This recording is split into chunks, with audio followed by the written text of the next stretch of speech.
Hey, welcome to Real Nerds. I am Ryan. To my left is James. looking dapper. You can look at his picture on our Twitter account, real_nerds, Yeah, and see how great James looks. I wore a suit today. What a It is. strapping young lad. Just He is. Just He is 'cause. like Don Draper, Just cause. except way more interesting. Yeah. And I am more interested. over even farther from me is Brad 2000.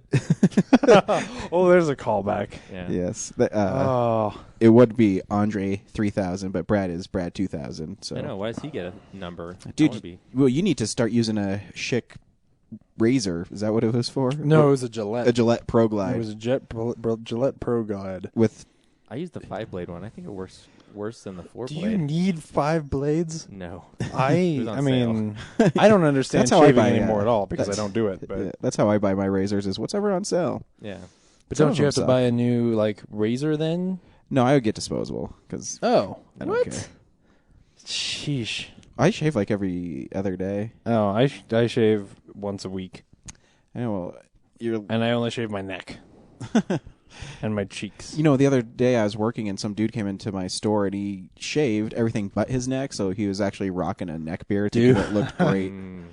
And that looks, Are you sure that he just couldn't grow hair anywhere else? oh yeah, you could see like the stubble all around. It was Oh, the most what? pathetic thing I've ever seen. He really wanted to be Amish This week we saw John Carter, and we'll get to of that. Mars. Of Mars, and we'll get to that later. But first, we'll do a little box office roundup.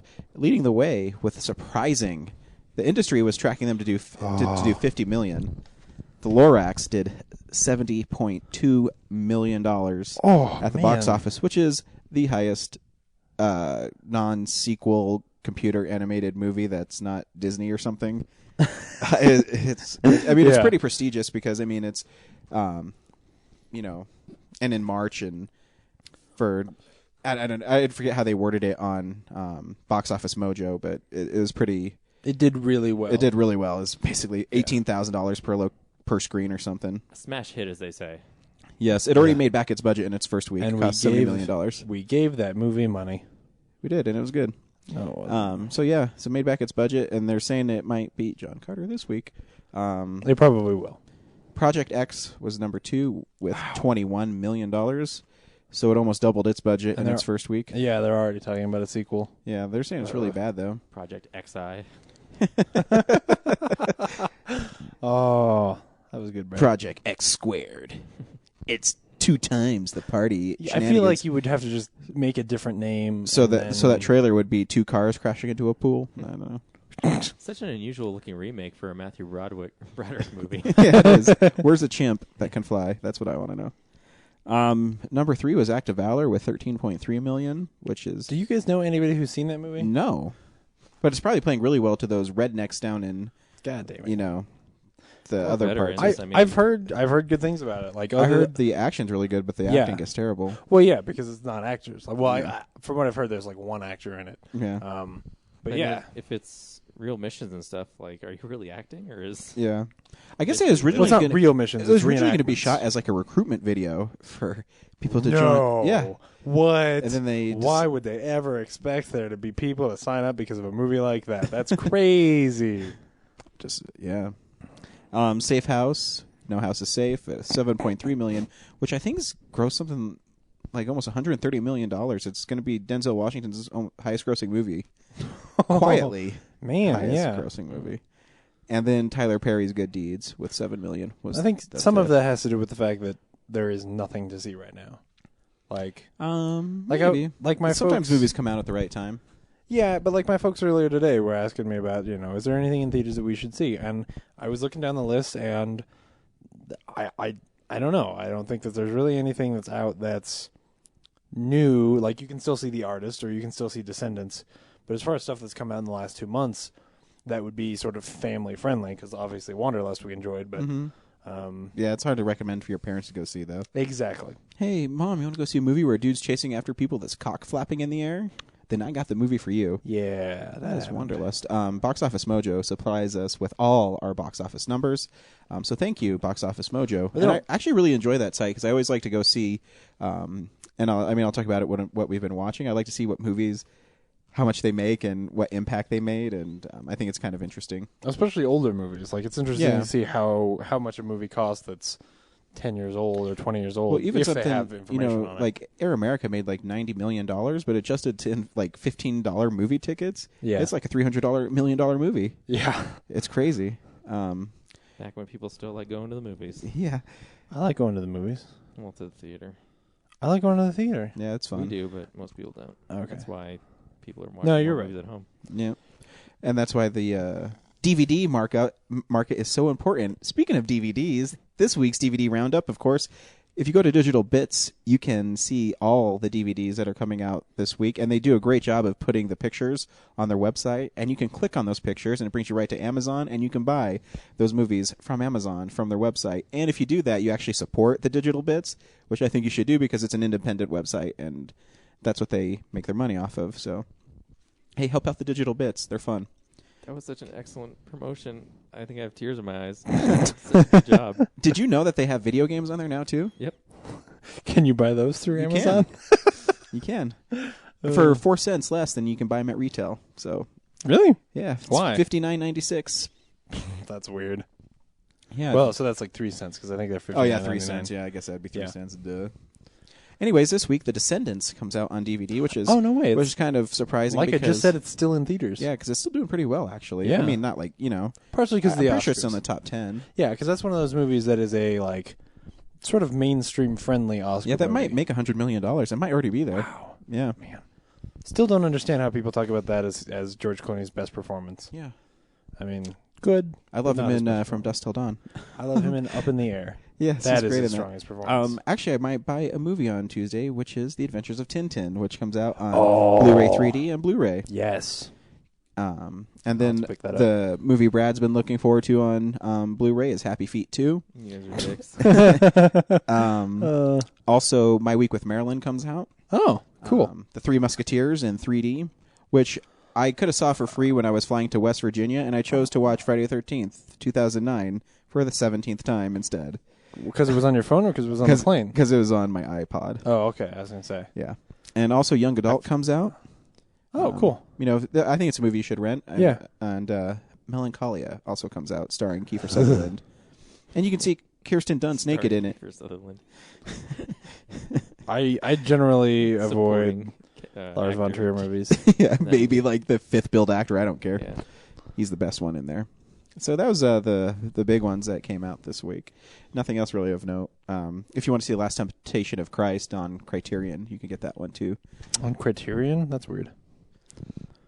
Martin That doesn't Scorsese. seem like a Criterion movie to me. I'm just saying. I don't like Scorsese. What? Yeah. I said it. I know. What overrated director. Have you seen Hugo? What the fuck? Hey, time for real news. Does anybody have any? I have one Man, thing. we're burning through. I have nothing. Like, honestly, all week I haven't felt like there was much. Anyways, So I don't Get know. something out of the way. Sorry. yeah, real news. It's real news. So the only thing that really caught my eye this week is they are in serious final stages of releasing a Venom movie, which I hate to say That's it right. to That's a horrible idea. Yeah, I hate to say it to comic book fans, and I'm using quotations here. Venom isn't really that great of a Spider-Man villain. Nope.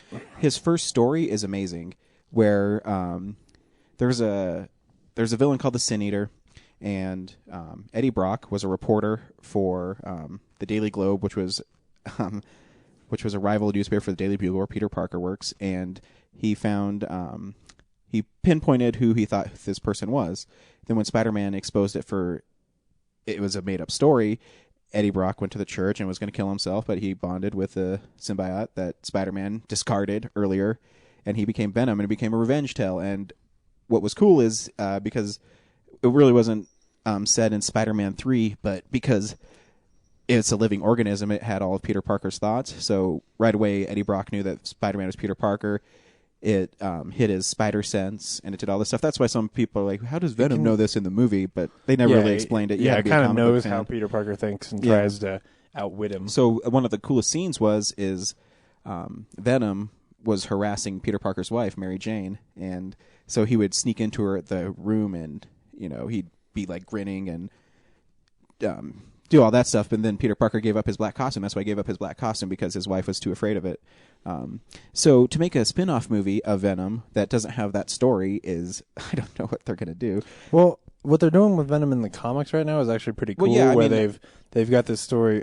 Shoot, now I can't remember who's right. Is it Mark Remender? Yeah, and it's Flash Thompson who. Yeah, so basically Flash has the Venom suit, but he's like sort of working for the military or something, and he's got the power, and they're giving him a serum where he's kind of in control of it, and so it kind of lets it, instead of him straight being a villain, he's able to sort of harness this dark, evil thing to try and and he can only use it for so long and stuff like that. Yeah, but that's not what they're gonna do. No, and that's fine, but the problem is I mean, it's, you can make a movie out of that, but I don't know how interesting it would be. Yeah, and it requires you to already know so much about Venom before they start adding all of this extra stuff on there that the exposition in a movie like that would just be ridiculous. So I don't know what kind of movie they're making, but the guy who made Chronicle is in final talks to make the movie.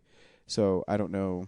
I don't know what they're going to do. I think Venom's most interesting when he's attacking Peter Parker.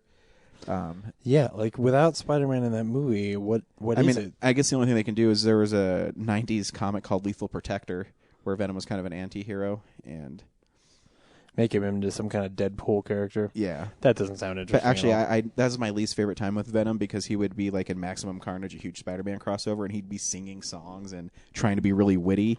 What? This is dumb. Ugh. I like my Venom. I still have faith that that's going to die. Yeah. Like, I really don't That's think why I think Carnage is actually a more interesting character when the symbiote, bonds with a serial killer, and so he has no morals, and it's already an evil person. Yeah. And just kills. But I don't know if they'll ever show that in a Spider-Man. By the time they did Carnage, I was so sort of over Venom as a character itself that the greatest thing that ever it happened, just felt like, more of that. The greatest thing that ever happened to Carnage is a Sentry flew him up into space and ripped him in half. That was pretty sweet. The greatest thing that ever happened to the Sentry was they killed him. He did die by Thor. But not until after they revealed that he had sex with Rogue. What? Just so saying. Fast, didn't know. Wait a minute, when the fuck did you rape me? When you said man. Venom wasn't a cool character, I heard 1,000 nerd voices cry out. Venom is not. I mean, he's cool in a like 90s. I'm not trying to start a discussion of it. No. I'm just saying, like in the 90s, if you were a 12-year-old, you kind of thought he was cool because he was black and he had lots of teeth and a weird tongue. But the truth is, when you grow up and you look at that character and you look at that character as a villain, it's really flat. It's really like I said, the first story with him is really good, but then because he became so popular that everyone tried to make him. They tried to make him an anti-hero. So, and even then, that first story, they tell it on the TV show, the 90s cartoon show, slightly different way, but still, what's interesting about that story is the Eddie Brock part. Not really Venom. Like if you separate Venom from Eddie Brock, the Venom character is not really very interesting. No, it's more like a tool that you can add to other villains and make that villain interesting. And, everybody I've talked to from Spider-Man 3, the reason they don't like it is because when I picture Venom, I picture him a huge, muscular guy. Again, it's the image thing. It's not really, what the character represents. It's because I actually thought Topher Grace's Venom wasn't that bad. Yeah. And, but, I just think he's really, he's all right.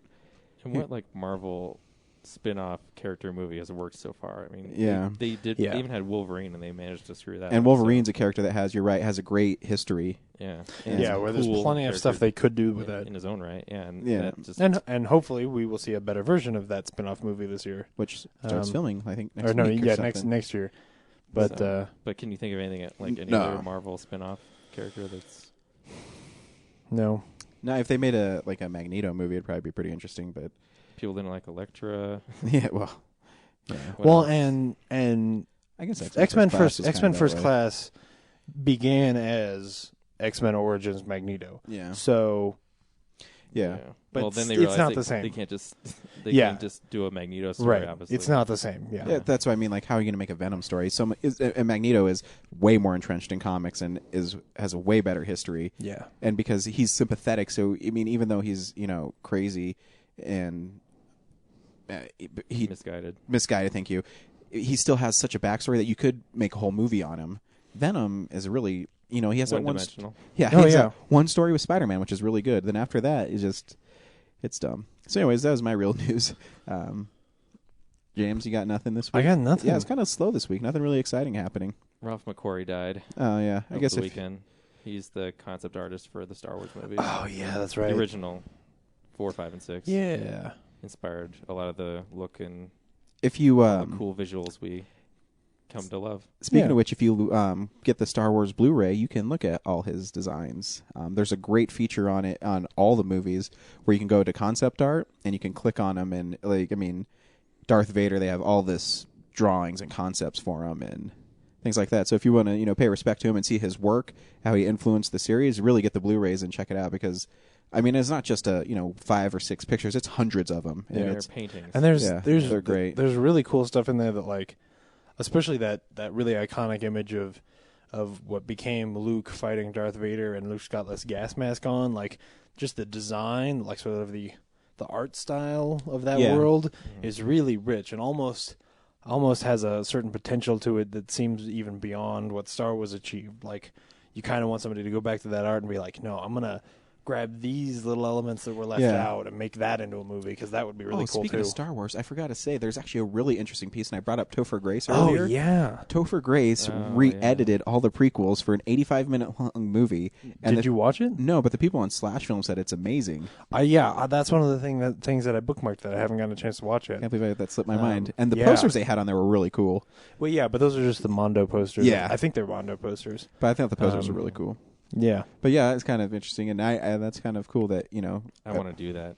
I'm gonna import all the Star Wars footage in my computer and make my own 85-minute version. Did you watch the one he did? No, it's Okay. not available because he would get sued. But Really? it was a private showing, I think, right? Yeah, he invited friends and stuff. I thought maybe it was actually online yet. No, I'm sure someone probably has It'll it. leak eventually. it'll leak. Yeah. So yeah, Or that's kind someone of else will interesting. do it.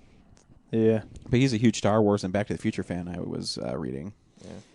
And, Yeah. if you have lots of money for him. because you made Spider-Man 3 and that 70s show, and then you do independent movies and you have lots of time, Yeah. good for him. It's cool. Cool. You got anything else, Brad? No, I had something. I lost my train of thought. I had something, but anyway, move on. Cool. So we'll Alright. go right into what we've been watching. And I'll actually start it off on something different besides my Robert Downey Jr. movies. I also watched Being Elmo this week. Oh What? man, is it on Netflix? It is on Netflix. Oh, and it is shoot. like the cutest movie I've ever seen. Oh, I thought you man. meant Elmo and Grouchland. Sorry. No. Yeah, being No, Elmo's no, the no. documentary. Being Yeah. Elmo, and it's Kevin Clash is the guy who puppeteers Elmo and Ninja Turtles. and Ninja Turtles. That's right. And it was a really interesting story. He said when he was younger he loved TV and he loved Captain Kangaroo, but then when he saw Sesame Street, he decided he was going to make his own puppets and his own Muppets, and he started putting on shows for his mom's daycare kids, and then it got him noticed by his local TV station in Baltimore, so then he started doing a kid show in Baltimore. He made all his own puppets and made all his own voices, and then he auditioned for the Captain Kangaroo show, and they picked him up, and then Captain Kangaroo was... during Captain Kangaroo, he also did a show for Kermit, the guy who actually designed all the puppets with Jim Henson. His name's Kermit, and Kermit the Frog's named after him. Oh. But anyways, so his like roller coaster to outer space or something, or space roller coaster. So he's doing both those shows, and then he got noticed by Jim Henson, and Jim Henson said, "Hey, do you want to come and do Dark Crystal with me?" And he said, "You know what? I can't because I'm doing these 2 shows. Please keep me in mind." And then Captain Kangaroo got canceled, and so did his space roller coaster show. But fate intervened, and he got Labyrinth. And he did the scene in Labyrinth with the demons that lost their eyeballs and swallowed them. Yes. And it took him 29 takes to do that. And Is that good or bad? well, it was really difficult, I guess. Huh. And it was a really interesting story and how he developed Elmo, because he was given a couple like secondary characters on Sesame Street, and they asked him, what is your motivation behind Elmo, and why do you think he's so popular with children? And he said it's because Elmo needs you. He always says, "Give me a hug. I need to hug. I'm proud of you." So the kids recognize that Elmo is actually needed by them. Like he needs the hug, he needs the kisses, and it's And it's a really cute story about how he has all these kids come, because he runs Sesame Street now. Yeah. And all these kids come down there and want to meet Elmo, and he takes kids that have terminal diseases, and they get to hang out with Elmo and him. And it's a really fascinating story, and it's a really good documentary. I think everybody should check it out. That's really cool. Yeah, that was one of those ones that I wanted to see before the end of the year last year. But and I mean, there's no really like hardships. I mean, his biggest hardship is that he got so involved with Elmo because he didn't want anybody else to be Elmo that he his marriage ended, and he felt like he let his daughter down, I guess, neglected his daughter. Yeah. And so, he reconnected with her, obviously, and he had LL Cool J wish her happy birthday. And Jack Black, I'm guessing because Al went on Sesame Street and he probably just filmed them saying Happy Sweet 16. But it's a really cute story, and he's a really kind of funny guy. Yeah. And it's funny because there was I was having a conversation recently when we were talking about the Muppets, and somebody was saying something about how they're afraid that kids today don't see puppets and connect with puppets the way that we did, and don't accept them as like characters. And I was telling him that there's a story, I don't know if it's in the documentary, but I saw that guy tell this story about how when he meets with kids, they'll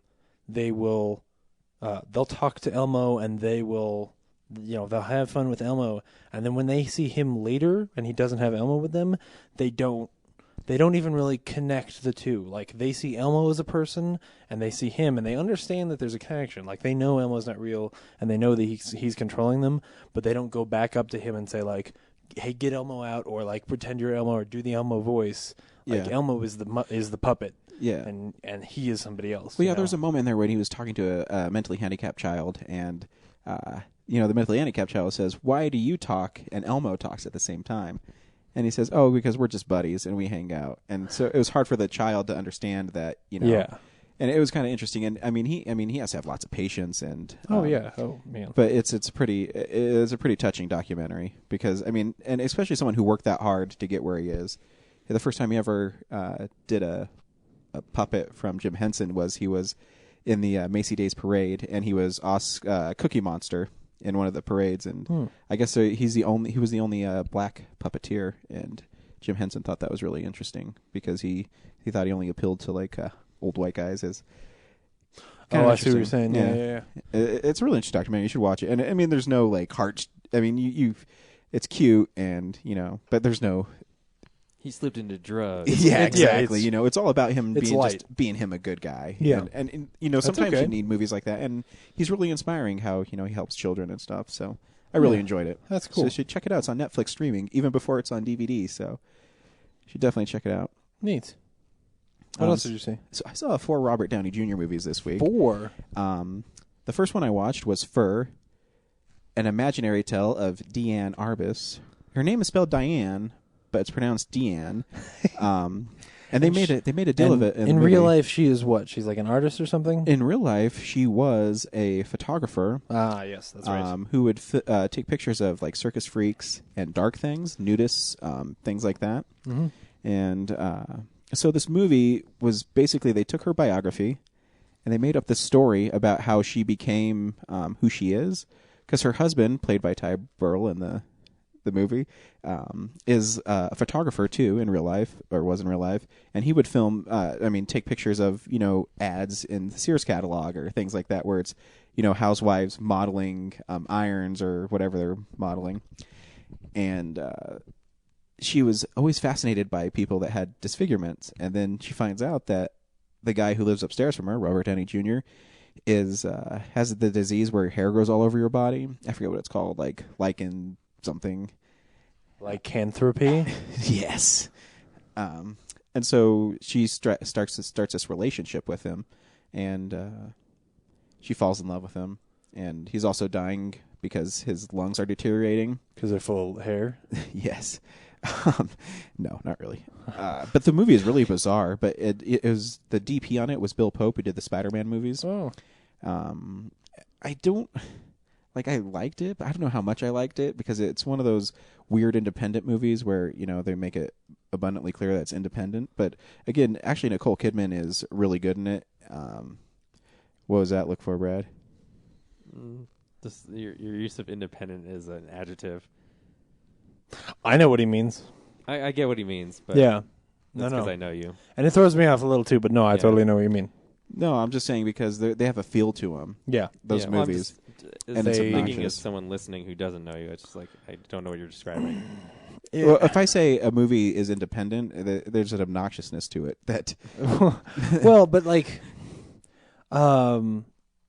there are independent movies that are just movies that are independently funded, and that is where that term comes from. Yeah. And then there are independent movies that want so bad to be artsy and want so bad to be unique, and that they draw attention to themselves. exactly. Like, Like the whole point is she went to bed one day and she saw a white rabbit, which led her to Robert Downey Jr.'s apartment, and they had tea. So it's a metaphor for Alice in Wonderland and going through the looking glass. So it's an illusion, but yeah. Yeah, exactly. Yeah, well, like, why is that in there? I know, I know exactly what you mean. But anyways, I mean, the Nicole Kidman's really good in it, and so is obviously Robert Downey Jr. And they have all the main characters are really good in it. And she was, you'd have to watch it. It's bizarre, and the fur comes because her parents were fur dealers, and they put on shows. Yeah, the really wealthy people. Is the term furriers? Furriers, Furrier, yeah, furriers, yes. Yeah. People who, yes, sure. dealers I and guess they proprietors didn't of address fur. So, if you in guys, the movie. I don't know if I could recommend it. I think I'm going to watch it again with the commentary to see sometimes what he's going for. But Is it the commentary of the director, or is it like a yeah, group the commentary? direct. Well, the director and writer are the same person, so Oh, okay, yeah. that's always good. And then I watched A Guide to Recognizing Your Saints with Shia LaBeouf and Robert Downey Jr. And Shia LaBeouf plays a younger version of him and his growing up in the 80s in New York, Brooklyn? New York. Yeah, Staten Island maybe, somewhere in New York. And they're just basically punk kids, and how they all get in trouble, and how he wants to get away from all of it and move to LA and be in a band with a Scottish kid he met at school. But yeah, it's really interesting. It's a good movie. It really is. It's kind of a downer, but Channing Tatum's really good in it. Rosario Dawson's good in it. Robert Downey Jr. is not in it too much, but the scenes he's in, he's really effective in. Chaz Palminteri is his dad, and the chick who was in The Lost Boys is his mom. He's like the dad from October Sky, where he just won't let him go. Yeah. Like, you got to stay here and be with the family. And Yeah, and it's a kind of a powerful movie. what are you looking at me for, James? Nah, just you referenced October Sky in a way that wasn't like unfavorable. I'm surprised. I like October Sky. I never said I didn't. Yeah. So yeah, it's another really independent movie. I think the combined gross of both those movies is like $400,000. So very Wow. not very popular at all. But I Yeah. mean, it doesn't mean the movie aren't good. The performances again are really really good in it. Yeah. So I mean, I think everybody should actually. Who directed Fur? Is that that's not a um, Lars von Trier movie? No, it's- that's Dogtooth. It was Never mind. the guy who did Secretary. Oh, okay. Yeah. But that movie was directed and written by a guy who wrote a memoir, and then he turned it into a feature film. And then Robert Downey Jr. Worked really hard to get it made into a movie. He served as executive producer on it, and surprisingly, that movie, A Guide to Recognizing Your Saints, had a really long making of. It was like 50 minutes long, and for an independent movie, it's pretty amazing. And for a movie that's not like heavy in special effects or anything like Yeah. that, like where they don't have a lot of technical stuff to show you the behind the scenes. Yeah, on. it was cool. They were talking about how they cast the kids and stuff, and the look they're looking for. And the director didn't want Shia LaBeouf to be it because he's at that time he's doing Even Stevens, and I don't know How is Shia? he's good. Yeah, He really is, because I mean it's a tough part. that's what I heard. Yeah, Yeah, I mean it's a drama, and then yeah, it's good. Cool. And then the other two I saw were two romantic comedies he did. One is called Chances Are, which stars Sybil Shepherd, and is he trying to fall in love with Sybil Shepherd? actually, it's another one where he's like he gets Sybil Shepherd's husband is what's his name, McDonald. Christopher McDonald, and he doesn't play like the bad guy or the smart ass like bad guy in it. He's actually the nice guy, but he dies. He gets killed in a car accident, and he gets reincarnated into Robert Downey Jr. when Robert Downey Jr. is being born, but he didn't get a shot of this stuff that makes him forget exactly who they were in a past life. So when he inhabits Robert Downey Jr. and Robert Downey Jr. meets his daughter because Sybil Shepherd was pregnant at the time, all these memories come flooding back, and he remembers that he is this guy. And so it was weird when his daughter kept on coming on to him because he was supposed to be her father, right, reincarnated in Robert Downey Jr. So that part was still weird. But a funny part is when Robert Downey Jr.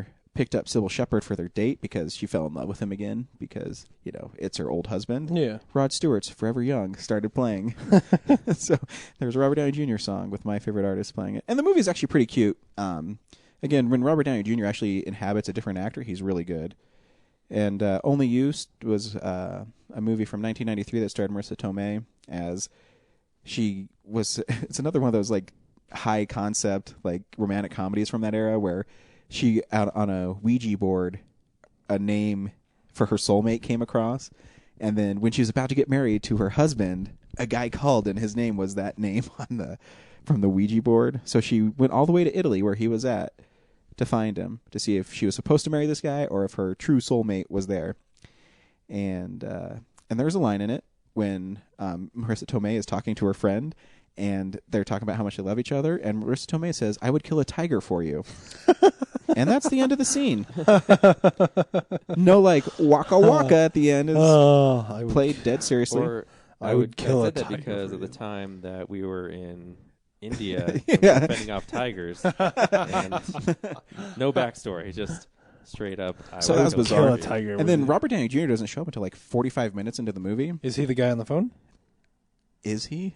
I'm not going to ruin it. Oh, I see what he isn't. He says he is, though, because Marissa Tomei is so beautiful. Oh, okay. And the point of the movie is you can't put all your stock into somebody that you don't know. And, Oh, okay. And Billy It's like the Zane's in it. opposite of- And it's like the opposite of serendipity. exactly. Gotcha. And again, there's a great scene with Robert Downey Jr. in it, but the overall movie is just okay. Okay. Because he's not in it very much, and you're like, kind of want something funny to happen, and it's not. Where's really my that funny. RDJ? Yeah. But he has a great scene where he's talking about how crazy he is and how he needs her, and that's about it. And then he goes away again for 10 minutes, and you're like, fuck, this movie's an hour and 50 minutes long. So it's one of those cheesy movies. And yeah, that's what I watched this week. Cool. Almost done with Tales from the Crypt. I'm on season 7, the last season. It's the British one, so they have a bunch of British. It was filmed in England, so they have a bunch of British actors like Daniel Craig and people like that. It's When was that season? 96. Oh, wow. Daniel Craig from 96. Wow. Yeah, that's weird. So it's fun. Cool. I really only have sort of one thing to talk about, which is that I started watching Lilyhammer this week, which Lilyhammer is the first Netflix produced show. That's right. I don't remember the name of the main actor. He's that guy who's He's in The always Sopranos, isn't he? Yeah, he's always a mobster in every movie he's ever in. And basically the plot is he's a mobster who he sort of turns on the family that he was a part of and then goes into witness protection agency, but he asks that he doesn't want to be set up in America. He wants to be set up in Lillehammer, Sweden? Norway? Lillehammer, Norway. And so basically he moves to Norway and he moves into this crummy little like shack that's just down the street from the local police officer, local police chief. And you kind of know like right away, okay, you know, he's going to end up getting in trouble with his police chief. And there's like, I both enjoy it and at the same time have issues with it because like a lot of the fun obviously for them is having this like mobster be a fish out of water and then like, you know, he keeps using sort of these cliche lines and stuff like that that are they're from like classic, you know, mobster movies, but then in this context is a little bit different, and it's kind of fun, but at the same time it makes his character feel a little shallow because he ends up just being this sort of cliche mobster. But then after a little while, you kind of you start to see a little bit more depth to him. But the most fun thing, at least in the first episode, is that the first place where he starts to get in trouble with the police is that he's sort of starting to fall in love with this other neighbor of his and her son's favorite lamb, because they're all like farmers and like their sheep's in the road and stuff like that. This lamb gets killed by a wolf, and he wants to like go out into the woods and find this wolf and kill it, like, and then dump its body in a lake somewhere, the way that he is used to. But then the cop is like, no, you and your friends cannot go out there and do that because that is against the law. You can't kill wild animals. And so like that to me was sort of an interesting idea, and that storyline as to how he sort of gets set up in the town and starts getting in trouble is pretty interesting. But it's good. Like, the production values are good. It good. Convinces me that they're in Norway, but I'll keep watching it. Yeah, they said one of the things I was reading in Entertainment Weekly, they said, because they asked the people at Netflix, are you concerned? Because all the episodes are made available immediately. Yeah, that's what was weird. And the guy at Netflix said, well, people binge watch on Netflix anyways. Yeah. So we make them available, and you can watch them all, and then... The weird thing is that I didn't even realize it was up yet until a couple weeks ago. Like, I don't think they did a lot of advertising. No, it's like quietly. Yeah, like I sort of feel like it's one of those things that they should have had it. Like right now, when I sign on to Netflix on the PS3, it comes up and asks me whether I want to go into real Netflix or kid Netflix. Yeah, and in the same way, they could have like for a couple of days there had a thing pop up like, hey, try watching our show that we made. It's called this, and it's already in your instant queue, because they did at least do that. Like, they put it in everyone's instant queue, or at least I think so, because I didn't put it in my instant queue. Mine too. Yeah, Laura's. Yeah, but I don't know why they didn't at least do that, or have like the background be Lilyhammer, get some buzz so people know it was there. They just sort of snuck it out there, which is weird. Well, like I said, I wouldn't even know what it was if it wasn't Entertainment Weekly. Yeah, exactly. Maybe they're not confident in it. I mean, I don't think it's the best show. Like, if it were on Showtime, I don't think I'd keep watching it, but I kind of want to support it and see where it goes. So, well, yeah, because Terra Nova might end up on there too. Oh gosh, let's hope not, because that was canceled by Fox. Yeah, for good reason, because that show's not good. Brad? That's it. I actually remembered a couple that I watched in past weeks that I forgot to say. I watched Seven. Nice. Had you never seen Seven? I'd seen it before, but not in a while. Like, I'd probably seen it once or twice before. That's still really good. It was on TV, so it might have been edited too. But have I told you my story about the first time I saw Seven? Nope. I rented it, and I put it in, and I start watching it. You did. Yeah.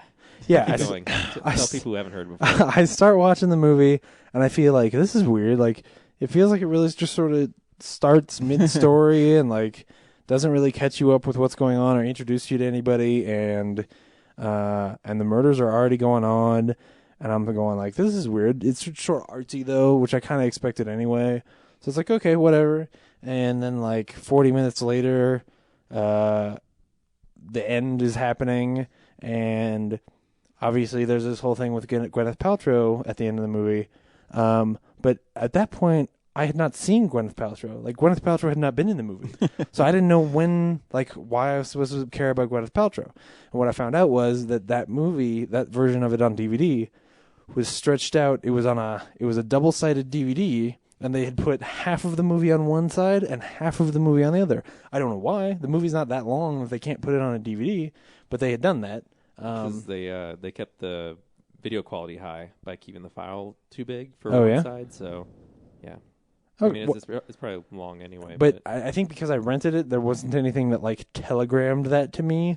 Like, I looked at it and it said, when it's double sided, it's blank on both sides except for the inner ring. Yeah, and it says like side A something and really side B tiny. something. Yeah, and either I didn't notice or I read like, or because sometimes it won't even say side A, side B. It'll say like this side, other side, and it could have said like other side movie. And so I put it in or whatever. I don't know. Or just the fact that when I put it in and it started a movie, that told me, like, oh, obviously this is the movie side. Either way. I had put it in halfway and watched that movie the second half first and then the first half, and it was insane. So you Tarantino'd that movie. I did. So as much as I like that movie, it also has never quite worked for me. On TV, it kind of just goes like really quickly. Like, here's this murder, and then here's this murder, and because I haven't seen like the full version in a long time, I don't know if there was more dramatic and more complex. There's a lot of murders in that movie, so it does kind of just go. Yeah, there's 7. Right. Yeah. Well, no, there's like the last 2 are combined. There's 5. Yeah. So, and then the end.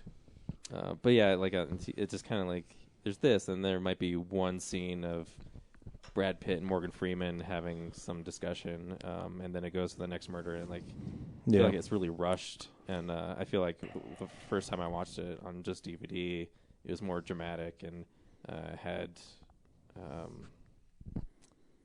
I don't know, like more of an underlying storyline. Yeah.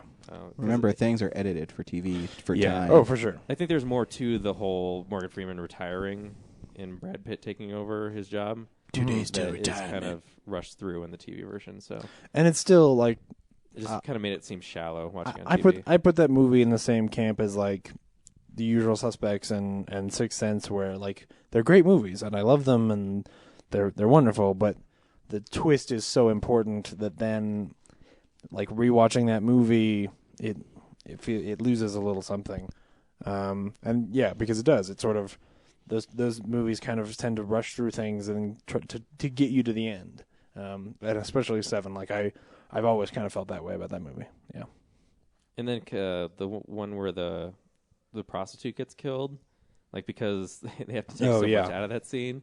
It's like not. Yeah, it has no impact at all. Also, he killed a prostitute next scene. Yeah, like they go down there and there's like commotion, and then they cut to like the interrogation room. And that movie is crazy gross. Like how they can ever show it on TV. If you've never seen it before, you'd wonder like why, what happened, like why are they in trouble?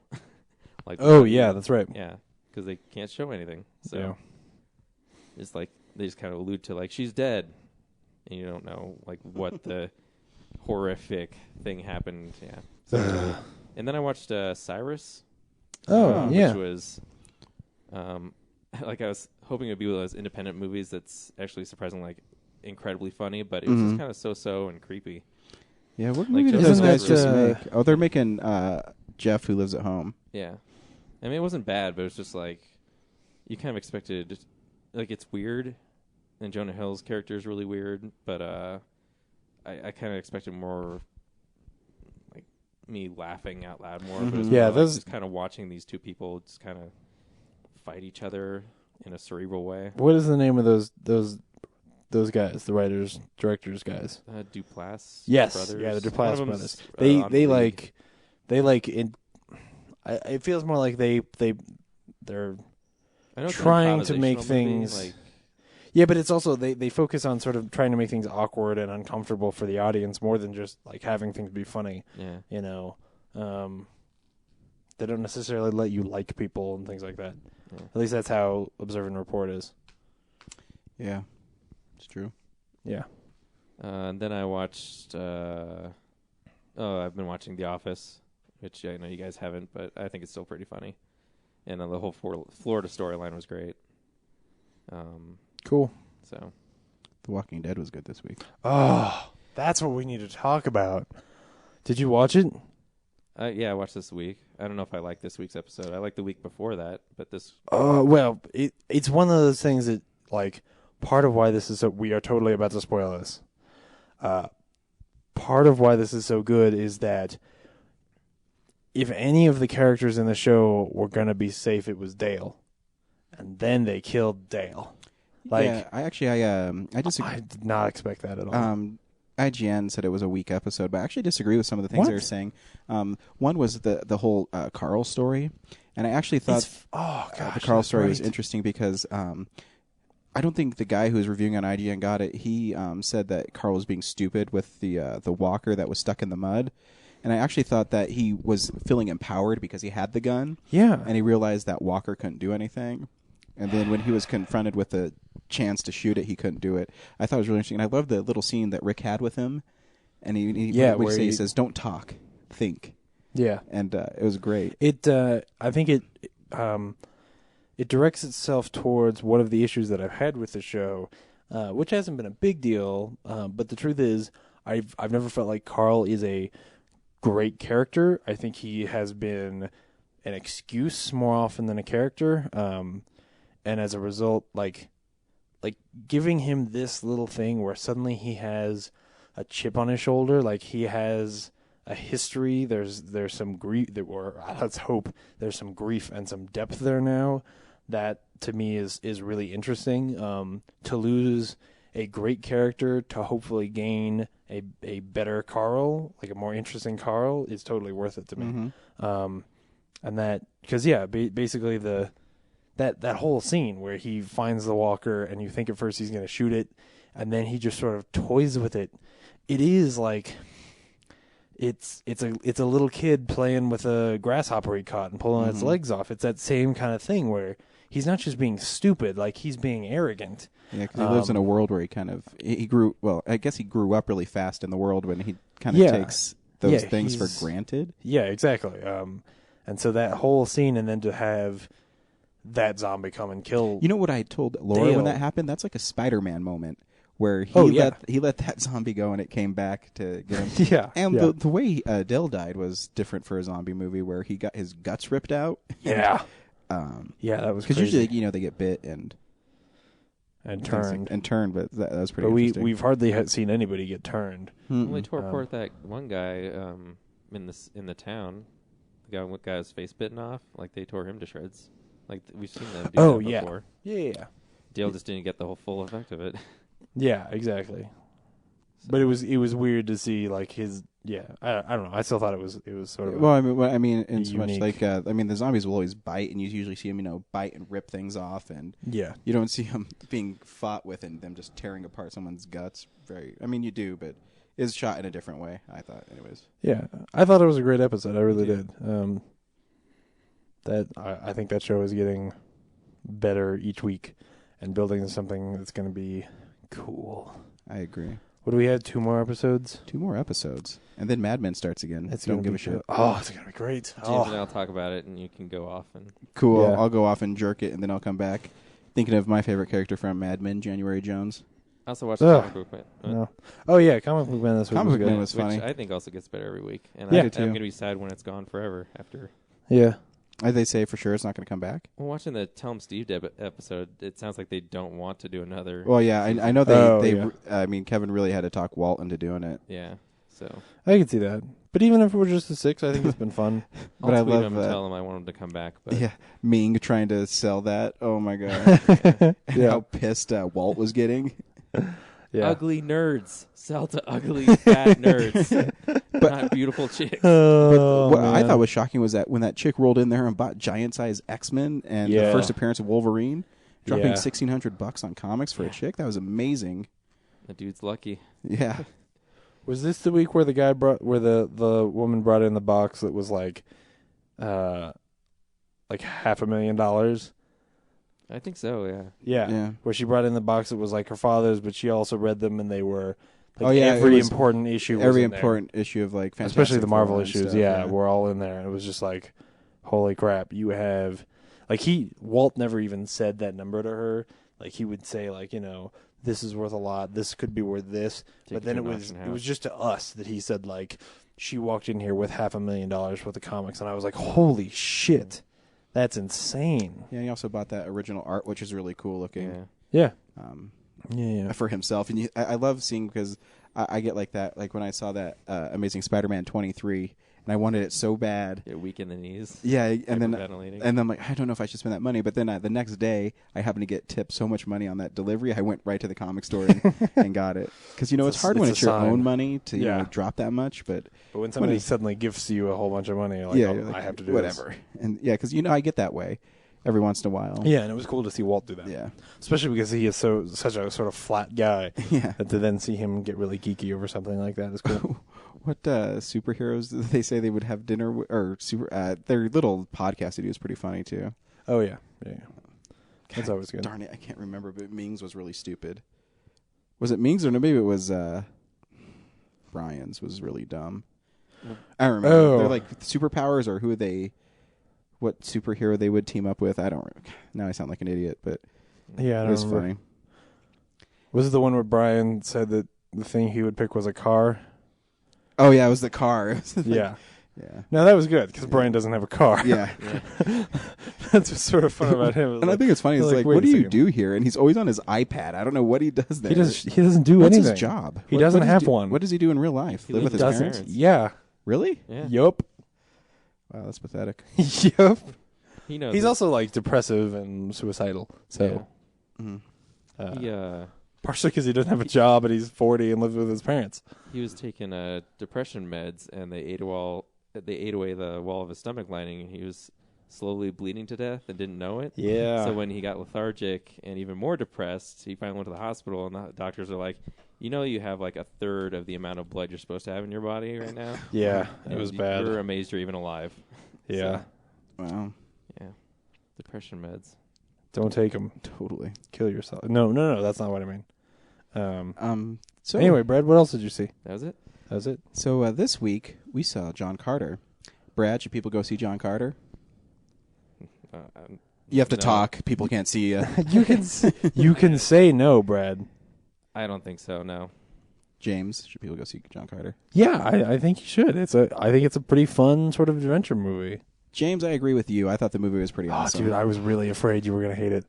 So hey, here goes the really rad trailer for John Carter.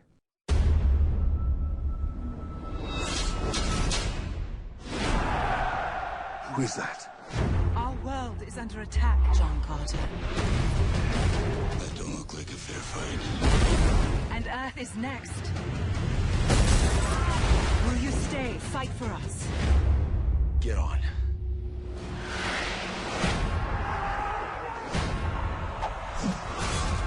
John Carter fights for us!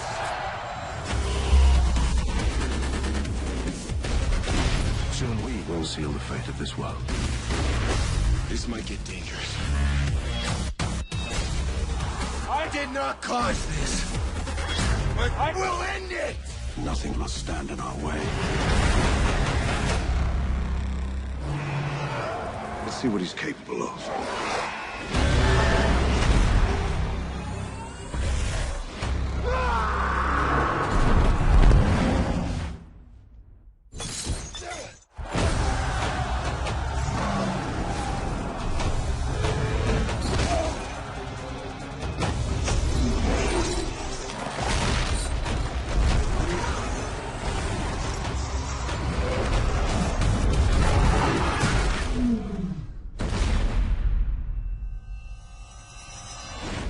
John Carter.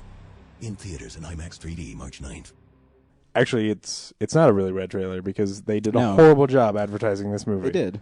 Like, And Boo to the trailer.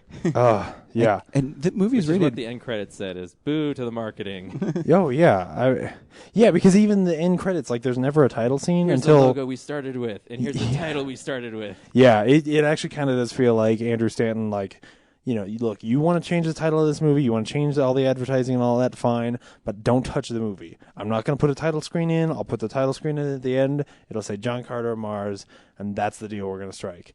And that's the thing, is it.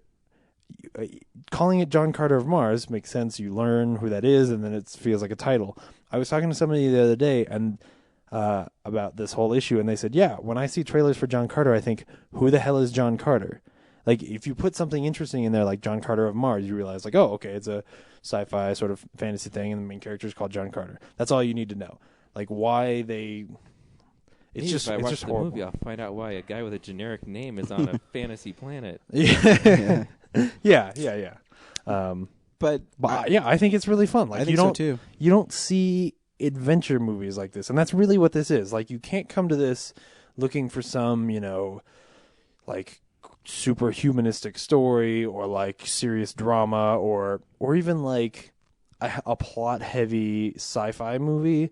Like, this isn't a movie about ideas as much as it is about introducing you to this cool world that is interesting and fresh and different. Different.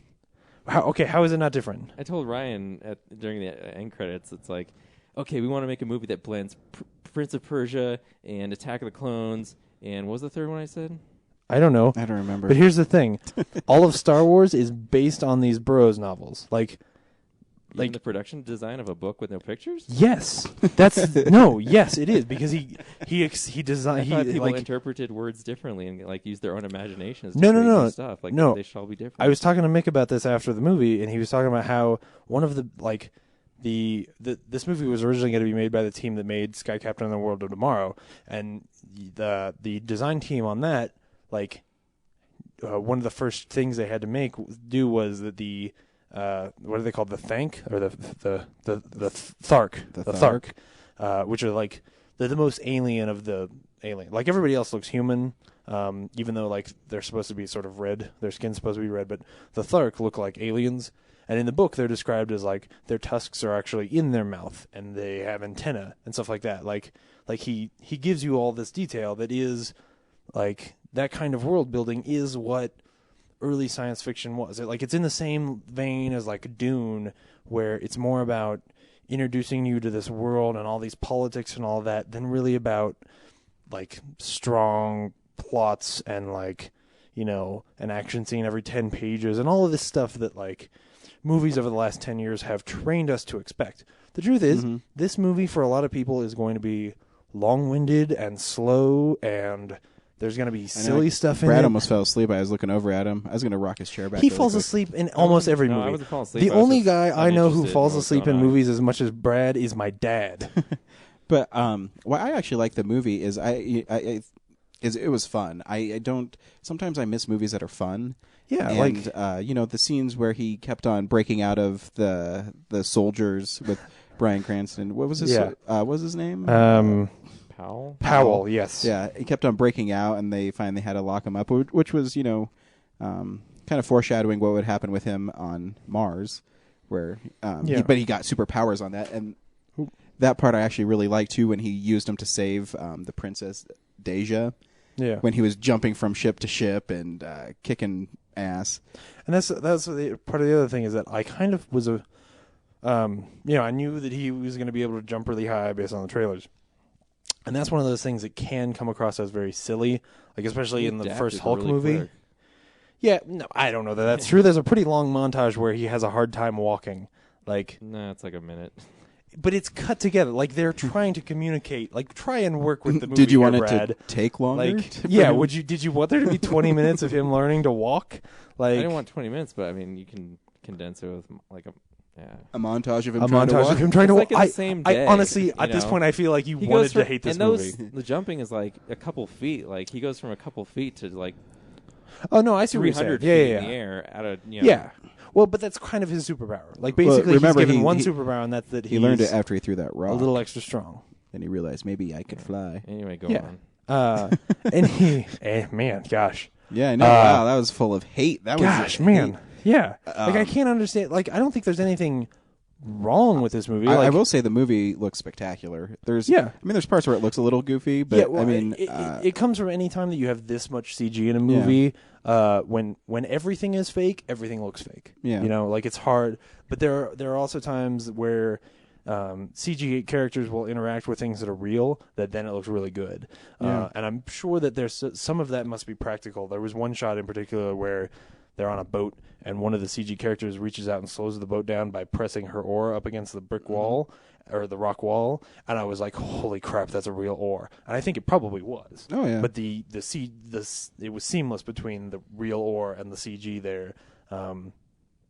Yeah, I mean the CG doesn't look as good as Avatar, but as far as I'm concerned, the world is more interesting, and the plot, because the plot is more sparse, and when there is a plot, it's like it just shows up a little, tells you what you need so that you can then get on with the adventure. I am not annoyed by it the way that I am annoyed by the plot in Avatar, because it's not so heavy-handed and on the nose and all of that. See, Like, I didn't even know. It's not trying to force itself. I was telling Brad, the girl in there, she's not from England. I thought her accent was really good. She's from Texas, by the way. Oh, really? Yeah. Oh, wow. But yeah, no, I assume so is the guy who plays John Carter because he's in Friday Night Lights, he is. and everyone in that show must be from Texas. And yeah, no, the whole. I actually, like I said, the movie was really cool. I loved the action scenes. Like The whole opening scene, like the opening fight with the cool like light ships was pretty neat. Exactly. But then to then spend 15 minutes in like the Wild West setting up this character in a movie that is supposed to be a sci-fi movie, I thought that was really cool. Like, Yeah. I that was where I sort of felt like, okay, you're introducing me to this character and giving me something neat, or giving me something to hold on to, and then thrusting me into this, what ends up being a cowboy in an alien planet, which is a really cool idea. I don't know. I thought it was really fun. Me too. And Willem Dafoe's character was really neat. Like, Willem Dafoe is the lead Thark, and his whole character is pretty cool. You know, it feels like a movie that if you could make a sequel to this and tell a completely different story in this universe and just use sort of the elements and make an amazing movie like this. Yeah. This feels like one where you could just they're just sort of setting up this world, and I think the world is really cool. Yeah, and I love the dog in it. Was really funny. Probably the worst CG in the movie. Like, it looks the least real. Yeah, but I still think it's the funny, animation though. is good. Yeah. Like, if you know what I'm saying. Yeah. Like I don't care about the conveys it conveys character more than the flesh looks like real flesh. Yeah, you know. I thought it was funny that he ran really fast, and yeah, I guess I'm like a kid when it comes to some things. He can run really fast, and like they're riding those slow animals. Just jump on his back, and obviously John Carter doesn't have a problem with inertia, so he could totally handle riding that thing that fast to the river of. Yeah, there were a couple. There was a time where I was like, why don't they just ride that thing? But I was like, well, I guess they can't. And then I got away from it. That's the thing. Like, frustrates me is there's just so many things you just have to accept, or they just don't explain. It's just. But I'm willing to do that. Oh, good on you then. No, like I don't think there's that much stuff. The book? No. Yeah, I'm like, I feel. Did you read the book? To me, this feels like. Did you see Gentlemen Broncos? No. Yes. This feels like one of those books that those sci-fi fans write that. It is just like a bunch of elements just like slapped together that they think. Hold on. It is that. That's exactly what it is. But here's the thing. This is the one that started those. Like, this is the H.G. Wells of modern sci-fi fantasy. Like, this book is important in the history of science fiction. And yes, it feels that way because the guy wrote it in a time where he didn't really have the science that we have now, where we really knew what was going on. He was just coming up with things that he thought would be fun and making that into a story. Like, and if you can't have fun with that, all right, cool. But if you had shown this, no, I know, and that's okay. No, I know. But what I'm saying is, if you had given me this movie when I was 12 or 13, I'd have sworn up and down that it was better than Star Wars, because. Or at least better than the Star Wars prequels. I didn't finish that Star Wars. Sorry. Wow. It was better than the Star Wars prequels by far. Because this is a movie with like coherence.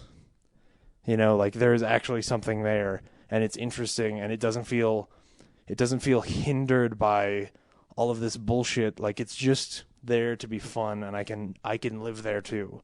I don't know. Yeah, no, I thought the movie was fun. It was actually kind of what made me kind of giggle through it is, it's incredibly violent for a PG-13 movie. Yeah, dude, it is. But I guess if you have blue blood, it doesn't really matter. It's fake. Yeah, well, and again, violence is okay for PG-13. Yeah, like, no, I know. I'm just saying, heads chopped off, him going through the middle of a beast. This week you gave a 4-year-old a copy of Jurassic Park. I'm just. Yeah, but I don't think Jurassic Park's as violent as that movie. No, I totally disagree. Intensity over, yes, plenty of people get their heads chopped off, but in Jurassic Park, I believe I just watched a guy get killed. Yeah. Anyway, I put this movie in the same kind of genre as like The Explorers and Flight of the Navigator, and like those 80s sci-fi adventure films that were more about cool ideas than they were. This isn't Inception. Like, it's just something that happened. No, it's imaginative. It's something that I can play with in my mind and think like, oh, isn't that cool? Like, Well, Brad, you know. if someone had a dick bitten off in this movie, would you like it more? Yeah, no, if yeah, that's Why are you making it on me? No, it's I'm not. allowed not to like it. No, I'm just. no, you I'm are. Just, I'm just that's the teasing thing. you, And Brad. here's the thing, Brad. This feels to me a lot like the conversation about where you and I were arguing for episode 1. I would be surprised if this movie does well. I would be surprised if the Rotten Tomatoes score goes up on this movie in the next few days because people like it. Because like right now it's like just below 50% because critics are bashing it. And it feels to me a lot like, I mean, I kind of predicted this. It feels to me a lot like Tron Legacy, where I went into that movie wanting to have fun, and I did, and no one else did. And I don't understand that. So here's, like, what I'm saying is, I think you're in the majority.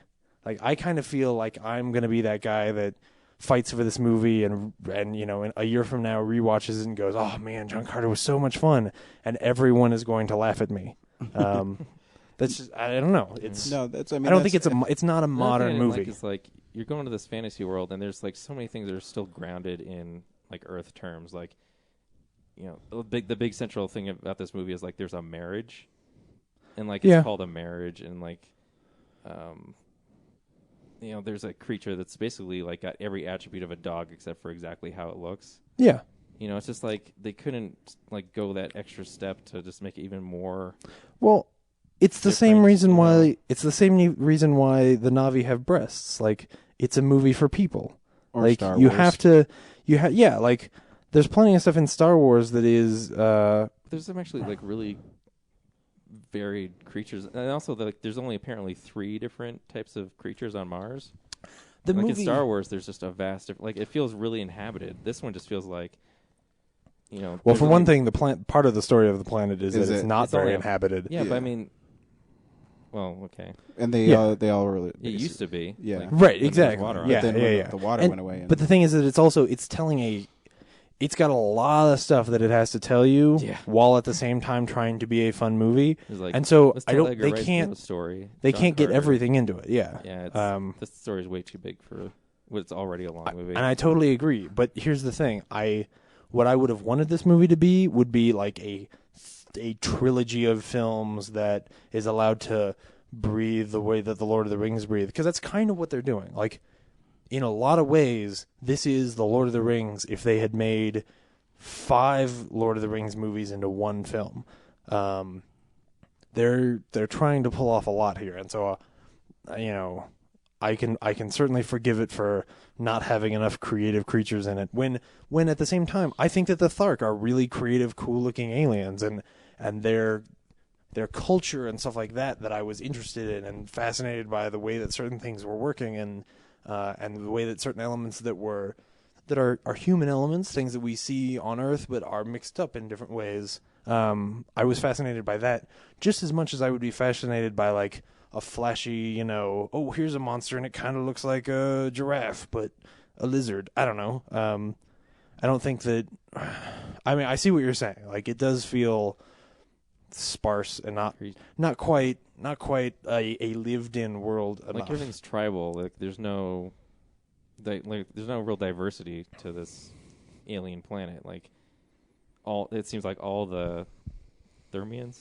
No, those were there's also like these godlike characters who, for Right. no other reason than just like they're bored as shit, is they're gonna fuck around with Mars. Yeah, they're the Q, dude. Like, why not go to like No, they just don't care about fucking with Earth, or they do. We just But haven't they realized are. it yet. they are. Yeah, they're that's the killing thing. Mars first and then going to Earth. yeah, no, but they're for no reason, you know. It's not like, oh, we want their resources. Well, when you have Dude, tons you're of a power, Star Trek it doesn't fan. matter. They're the Q. They really are. Like, there was a point at which, when he started saying that, I was like, holy shit, they worked the Q into this movie. And I thought that was badass. And it's also, you could look at it as sort of shine a... some light on the human condition and all No, they they just don't. made John Carter realize that. No. he The can move on Q... from his wife and child, The which is Q- like Daniel Craig in Cowboys and Aliens. Nah. No, I think you're exaggerating what the Q do. And anyway. What? No, Star Trek fight. Star Trek fight. they force humans to better themselves through these unnecessary but like You're giving the Q nice motives. they give Patrick Picard like a reason to like show the Q like why humanity is good? No. Patrick In an indirect way. Picard is forced to do that because Q is fucking around with everything and making things shitty because he likes to do that. Like, the Q are out there having fun with the universe, and because Q likes Picard gets sucked into it a lot. I don't think it. Like, I'm surprised you got that. Like, the way I always interpreted that is like Q. The motivations for the writers are using Q to talk about what's good about humanity, but the Q's motivation is not. No, I'm saying my interpretation of those stories was that the writers are doing that, but also like his character is that he means to actually like he's not actually out to destroy. He's there to, in an indirect way, make humanity progress. I disagree. Without being, was it first like no was it the Prime Directive? Yeah. Without using like they're kind of skirting around their own Prime Directive. Yeah, I got you. But I disagree. I think the Q is an Iago character who is there to watch the world burn. Like he just likes fucking with people. But anyway, what Star Trek are we talking about? Next Generation. yeah, it starts in Next Gen. Technically, Is there is it a Q. TV, There's or a is it, Q in TV show. The movie. Yeah, there are no movies with Q in them. Should have been though. Yeah, Used and to. the new movie might have a Q in it. That'd be good. Probably not, but I like Chris Anyway, Pine well- as Captain James T. Kirk. anyway, let's get off this stuff. Here's the thing: Noob. Star Trek, big parts of Star Trek are inspired by Edgar Rice Burroughs. So, I thought the movie was fun, and I think if you go to it, you should have a good time. yeah, it's like I said, I think it's a movie that you have to go in wanting it to be good and wanting to sort of escape for a while, and I think that then it takes you on a fun ride. Yeah, I think I had fun. You know, scripted by Michael Chabon and written and directed by Andrew Stanton, which both of whom are wonderful, talented Wall-E people. and Finding Nemo. Yeah, and Michael Chabon is a Pulitzer Prize-winning author and the guy who wrote or began the script that became Spider-Man 2. Yeah. Yeah, Sure. and it's got all that. a score by Michael Giacchino, which I didn't hear enough of. Yeah, I'm gonna have to go back and listen to because it wasn't his normal flashy score. It wasn't. It was kind of Yeah. subdued. Yeah, I think it's great, and I think it should have been called John Carter of Mars. Me too. And I want to see another one, And I even think though there won't be they one. should have found a 3-breasted woman there. That's Get still your the ass to recall. Mars. Yeah, which we will also see this year. We will. Colin Farrell. I don't think they don't go to Mars in the new one though, do They they? don't. I don't Yeah. know what it's about. Recalling things Yep, totally. in totality. Totally recalling things. Yeah. Anyway, So guess what? so don't go see John Carter because Go see John Carter. Brad doesn't like it. So that was my stomach. I think I'm hungry.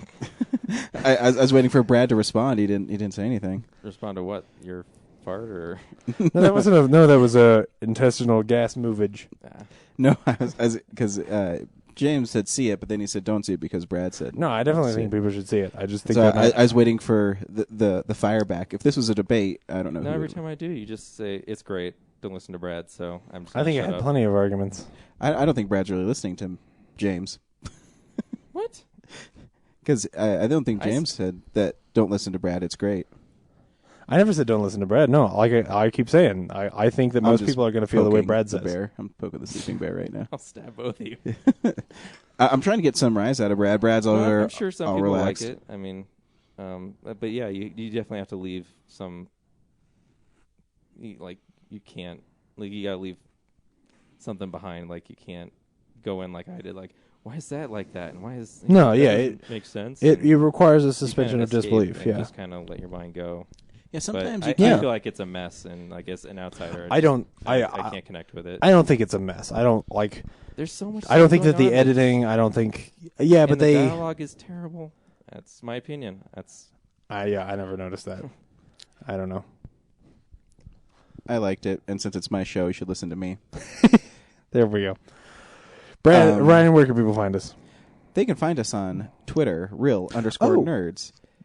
There's something we didn't talk about because last Saturday we all tried to buy Comic-Con tickets Yeah, we did. and we didn't get them. yeah, Oh, the because bad news. the- Partially- Bad news. Partially because of the fact that link didn't work. yeah. What wow, happened to you that surprising. morning? The same thing. You didn't get it? Did Brad text you like 10 Yeah. minutes after 9 and tell you you had to copy it in? Yeah. Even Yeah. then, when I tried to get in, It wasn't it working? wasn't working. Yeah, and when I finally then got you in, I was text me about- 2800th in line. Yeah.